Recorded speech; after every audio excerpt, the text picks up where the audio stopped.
ओम शांति। आज की डेट है 14/7/2022। प्रातः मुरली सुनेंगे ईश्वरीय वाक्य को।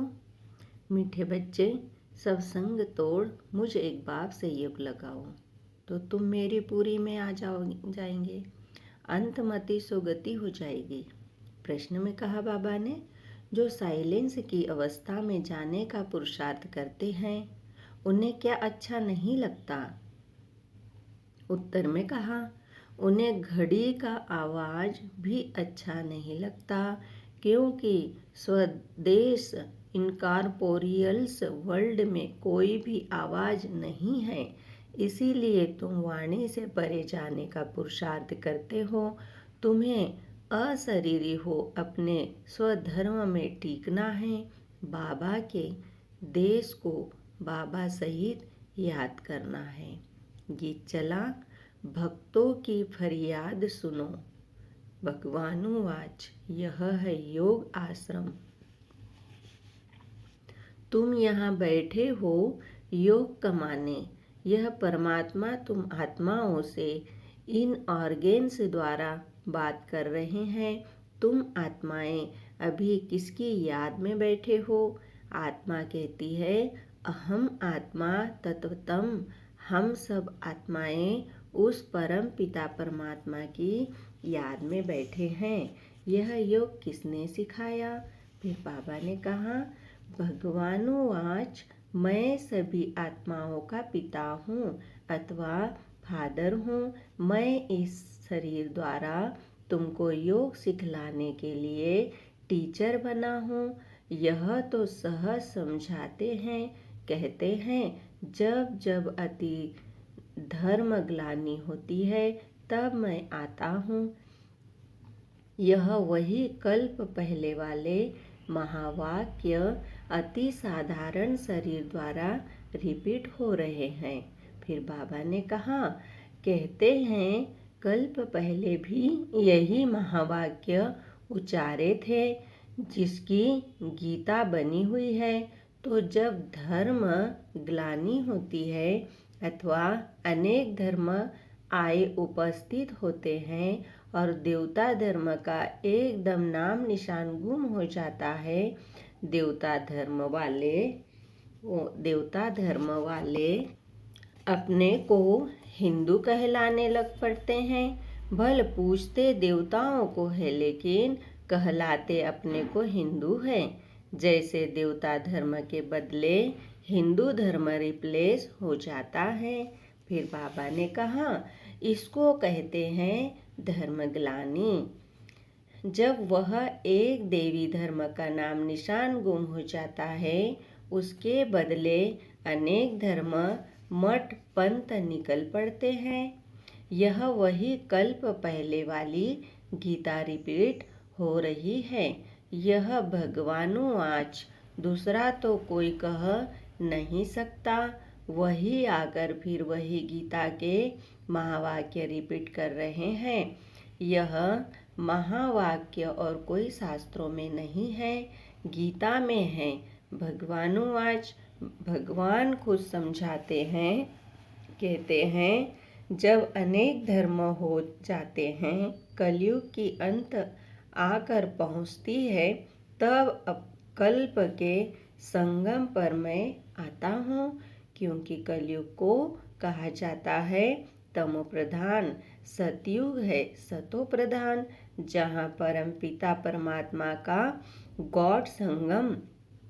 बाबा ने कहा, जहाँ परम पिता परमात्मा का गॉड गॉडेज राज्य अथवा देवी देवताओं का राज्य चलता है, वह भी इस ही स्टेज पर चलता है। वैकुंठ कोई दूसरी जगह नहीं है। इस ही भारत में देवी देवताओं का राज्य था, जो अब प्राय लोप हो गया है।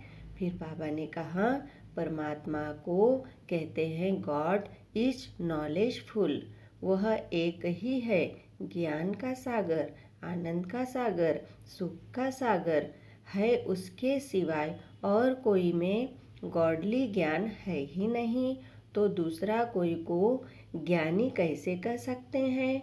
वह कहते हैं कि यह नॉलेज देने के लिए मुझे ही आना पड़ता है। जब तक वह स्वयं आकर नॉलेज न देवे तब तक कोई नॉलेजफुल बन नहीं सकता। इस गॉडली नॉलेज को ही फिलॉसफी कहा जाता है, जिससे आत्मा पावन बनती है।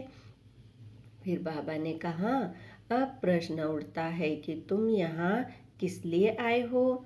तुम कल्प पहले मुआफिक फिर से आए हो, गॉड से गॉडली नॉलेज प्राप्त कर पावन बनने के लिए। यह नॉलेज प्राप्त करने के लिए इस गॉडली स्टूडेंट में ज्वाइंट होना पड़ेगा।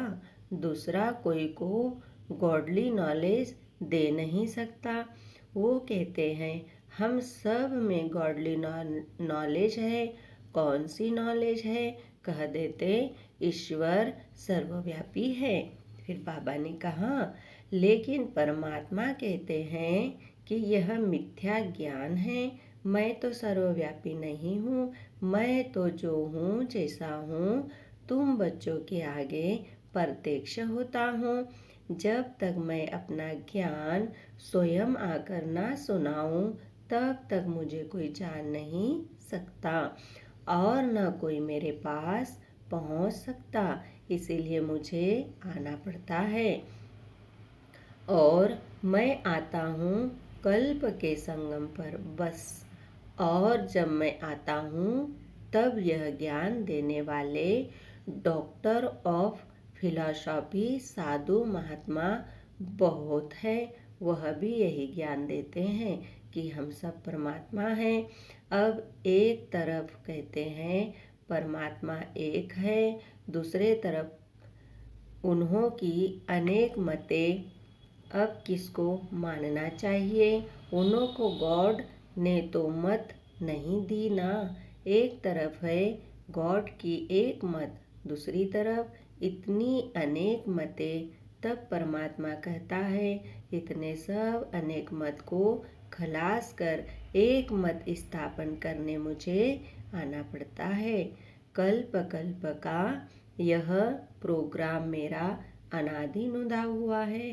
फिर बाबा ने कहा, दूसरे किंग आदि का तो 8-10 दिन का प्रोग्राम रखते हैं, लेकिन परमात्मा का तो कल्प कल्प का प्रोग्राम अनादि गीता में नुदा हुआ है।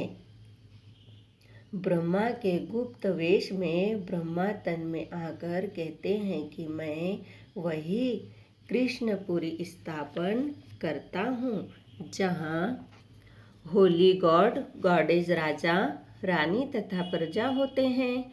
तो वहाँ स्थापन कर फिर कृष्ण के रूप में वहाँ जन्म लेते हैं। यह तो बिल्कुल साफ बात रहे। बाबा कहते हैं यह तो बिल्कुल साफ बता रहे हैं बच्चे। अब वही गीता का एपिसोड रिपीट हो रहा है। मौत है सामने, इसीलिए सभी संग तोड़ मुझ एक परमात्मा से योग लगाओ तो अंत मते सोगते होगी। फिर बाबा ने कहा तुम मेरी पूरी में आ जाएंगे। परमात्मा इस तन में बैठ अपने बच्चों आत्माओं को कहता है, मीठे बच्चे मैं अपनी अनादि प्रोग्राम प्रमाण आया हूँ। अब विनाश सामने है, इसीलिए मुझ बाप से योग लगाओ और सभी संबंधियों को भूल जाओ, अथवा सब दीवे बुझाकर एक दीवा जगाओ तो मैं तुमको पापों से मुक्त कर अपने पास बिठा दूंगा। इस तन द्वारा स्वयं परमात्मा बोल रहे हैं। कैसा सहज समझाते हैं। कहते हैं भल घर में जाकर योग लगाओ, वापस तो सब कुछ जाना है। ऐसे तो नहीं कि सिर्फ बूढ़े जाएंगे, बच्चे बच जाएंगे। देखो जापान में बम छोड़ा तो छोटे बड़े जानवर पंछी सब मर गए या सिर्फ बूढ़े मर गए। वह तो छोटी रिहर्सल थी, अभी तो बहुत एम्पावरमेंट हो रही है।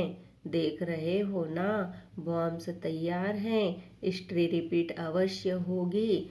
तो तुम मुझ परमात्मा को याद करो, तुम्हारा न कोई ऐसे मीरा को एक गिरधर।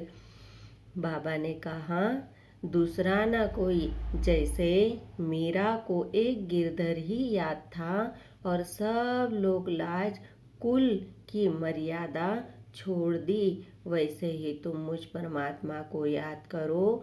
दूसरे जो मामा चाचा याद पड़ते हैं उसका संन्यास करो। यह सब कलयुग के बंधन है। तुम मेरे से योग लगाने से ही मेरे से मिल सकते हो। जब अपने को बच्चा समझे, बाबा से योग लगाएं, तब वो खुशी आवे, लेकिन उल्टा योग लगाते तो वह खुशी नहीं आती।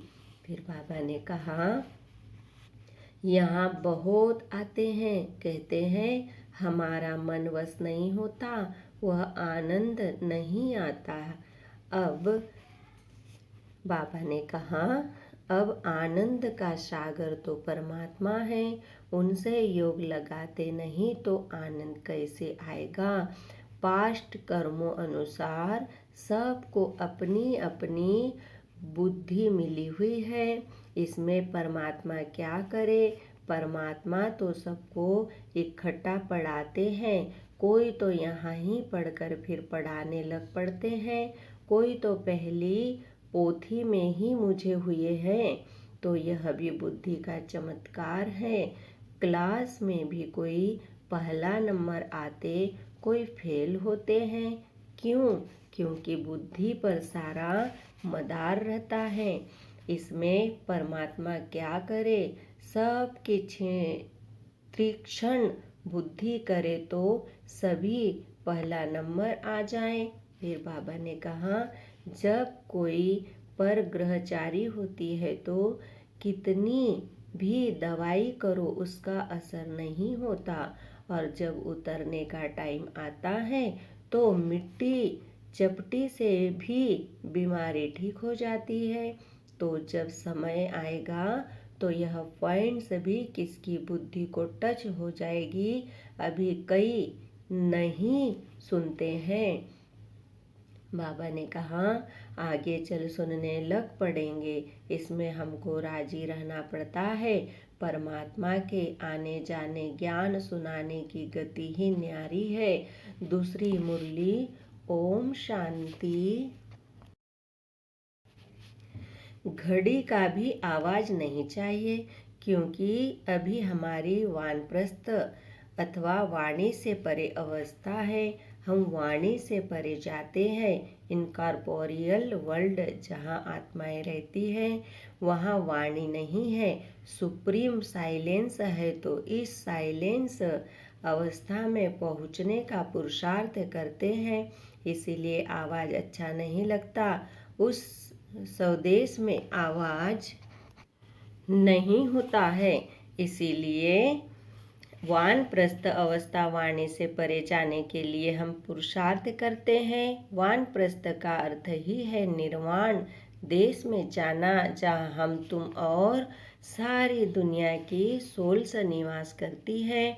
यह कॉर्पोरियल वर्ल्ड तो है पार्ट बजाने के लिए स्टेज, बाकी बिगर पार्ट वहाँ स्वीट साइलेंस होम में जाकर निवास करते हैं। फिर बाबा ने कहा, यह साकार खेल चलता है आकाश तत्व में और आत्माओं का देश है। महत्व वह बहुत दूर देश है।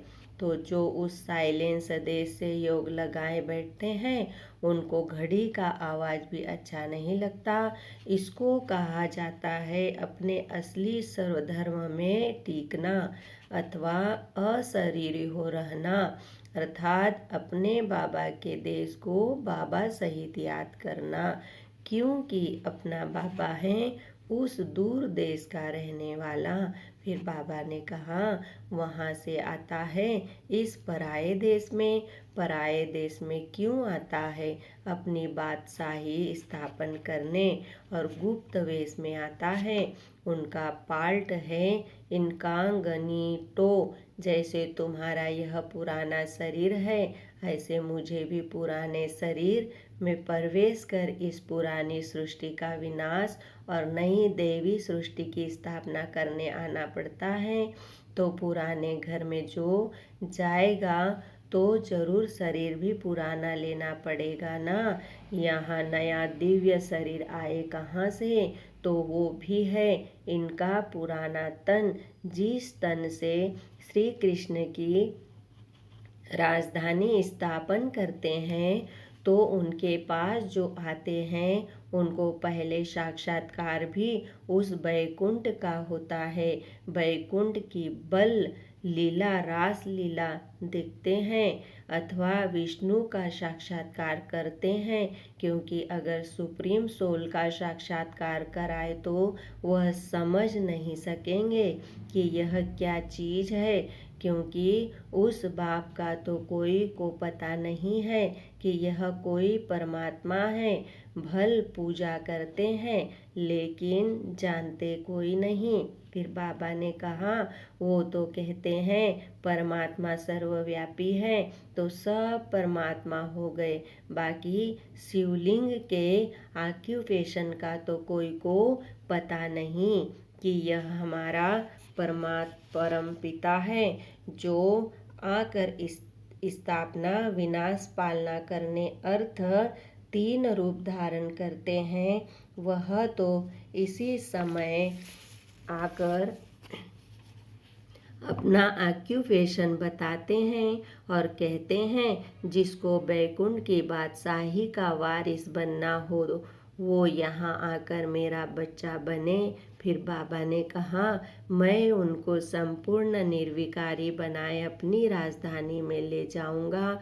यह आता ही है सभी मैली सोल्स को प्यूरिफाई बनाने, इससे प्रकृति भी पवित्र बन जाती है। वहाँ तो सोल सभी प्योर हो तो 5 तत्व भी प्योर होते हैं, है ही डिटी वर्ल्ड। तो फिर क्या इस समय वह डिटिज्म की फिलोसॉफी गुम हो गई है? कोई को पता नहीं कि डिटी वर्ल्ड भी यहाँ थी। वो समझते हैं कि ऊपर आकाश में कहाँ देवताएं रहते हैं, लेकिन उनके चित्र यहाँ हैं, हिस्ट्री यहाँ है, तो जरूर यहाँ हो गए हैं। यह दुनिया तो सदा चलती रहती है, प्रलय तो कब होती नहीं है। जब विनाश हो जाता तो सभी सोल्स चली जाती है, बाकी दैवी धर्म यहाँ स्थापन हो जाता है।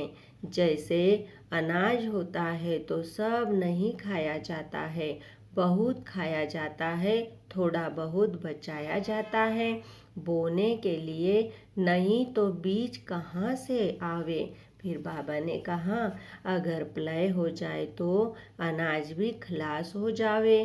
फिर बोले बोने के लिए अनाज कहाँ से आवे, जो दूसरा निकले तो अनाज भी जैसे अनादि है। फिर बाबा ने कहा ही हो तो है ही, तो मनुष्य भी है ही, तो परमात्मा जैसे कुछ भी बीज बचाए बाकी सबको ले जाते हैं, जिससे फिर सृष्टि की वृद्धि होती है। बाप कहते भी है कि मैं अनेक धर्म विनाश कर एक धर्म स्थापन करता हूँ। ऐसे तो कहते नहीं कि मैं प्रलय कर देता हूँ। यह सबका अंतिम जन्म है, फिर मृत्यु लोक में कोई का जन्म नहीं होगा, सब चले जाएंगे। उसमें थोड़े बीज बच जाते हैं, उससे धीरे धीरे बढ़कर त्रेता के अंत तक 33 करोड़ देवी देवताएं होते हैं। फिर दूसरे धर्म नंबरवार आते जाते हैं, इनमें भी ऐसे ही धीरे धीरे वृद्धि होती जाती है। यह ड्रामा का राज भी तुमको ऑलमाइटी बाबा ही आकर बताते हैं, इसीलिए इसको कहा जाता है गॉडली नॉलेज। दूसरा कहीं भी यह नॉलेज तुमको नहीं मिलेगी। भल कितना भी घूमो, किसको इस नॉलेज का पता ही नहीं है। फिर बाबा ने कहा, वो बस इसी समय ही तुमको यहाँ मिल सकती है। परमात्मा यहाँ देवी सीजरा बना रहे हैं। परमात्मा कहते हैं, अगर तुम्हें उस रॉयल घराने में आना है तो अपना सब मेरे हवाले कर दो, तो मैं उसे प्यूरिफाई बनाए बैकुंठ में रिटर्न कर दूंगा। यह तो जानते हो, बाबा अभी आए हैं, फिर कल्प बाद आएंगे, घड़ी घड़ी तो नहीं आएंगे। कहते हैं, बच्चे हम आए हैं तुमको स्वच्छ होली बनाने। वाइसलेस को ही होली कहा जाता है। बाकी यह जो बड़ी बीड़ी, सिगरेट, शराब आदि पीते रहते हैं, उनको होली नहीं कह सकते। फिर बाबा ने कहा, तुमको तो बाबा शिक्षक बनकर पढ़ाते भी हैं, तो बाप बनकर संभाल भी करते हैं। तुमको इनसे डबल आशीर्वाद मिलती है। गुरु की भी तो बाप की भी, दोनों का वर्षा तुम ले रहे हो। और वो अलमायटी बाबा इस तन द्वारा तुम्हारी स्थूल सूक्ष्म परवरिश करते रहते हैं। इसीलिए कहते हैं कि इसके हवाले कर दो तो ज्ञान अमृत से पवित्र बनाए अपने साथ ले चलूँगा। इसे ही कहा जाता है जीते जी मरना, लेकिन यह तो बहुत मीठा मौत है। फिर बाबा ने कहा, जो अपने असली बाप की गोद में आ जाते हैं, कितना अच्छा समझाएं, कितना समझाएं, फिर भी कह देते हैं मन मना भव मद्याजी भव। अच्छा, मीठे मीठे सिखिलिदे बच्चों प्रति माता पिता बाप दादा का याद प्यार और गुड मॉर्निंग। रूहानी बाप की रूहानी बच्चों को नमस्ते। हम रूहानी बच्चों की रूहानी बाप दादा को याद प्यार, गुड मॉर्निंग, नमस्ते। ओम शांति। धारणा के लिए मुख्य सार है। फर्स्ट पॉइंट, अपने असली सर्वधर्म में टिक अशरीरी बन बाबा के देश को बाबा सहित याद करता है, साइलेंस में रहना है। सेकंड पॉइंट, रॉयल घराने में आने के लिए अपना सब कुछ बाप हवाले कर प्यूरिफाई बनाना है। बहुत सुंदर वरदान सुनेंगे। बाप द्वारा प्राप्त हुए सर्व खजानों को कार्य में लगाकर बढ़ाने वाले ज्ञानी योगी तू आत्मा भव। वरदान का डिटेल है। बाप दादा ने बच्चों को सर्व खजानों से संपन्न बनाया है, लेकिन जो समय पर हर खजाने को काम में लगाते हैं, उनका खजाना सदा बढ़ता जाता है। वे कभी ऐसे नहीं कह सकते कि चाहते तो नहीं थे, लेकिन हो गया। खजानों से संपन्न ज्ञानी योगी तू आत्माएं पहले सोचती है, फिर करती है। उन्हें समय प्रमाण टच होता है, वे फिर कैच करके प्रैक्टिकल में लाती है। 1 सेकंड भी करने के बाद सोचा तो ज्ञानी तू आत्मा नहीं कहेंगे। स्लोगन है, स्वभाव और विचारों में अंतर होते हुए भी स्नेह में अंतर नहीं होना चाहिए। ओम शांति। शुक्रिया बाबा, शुक्रिया। ओम शांति, ओम शांति, ओम शांति।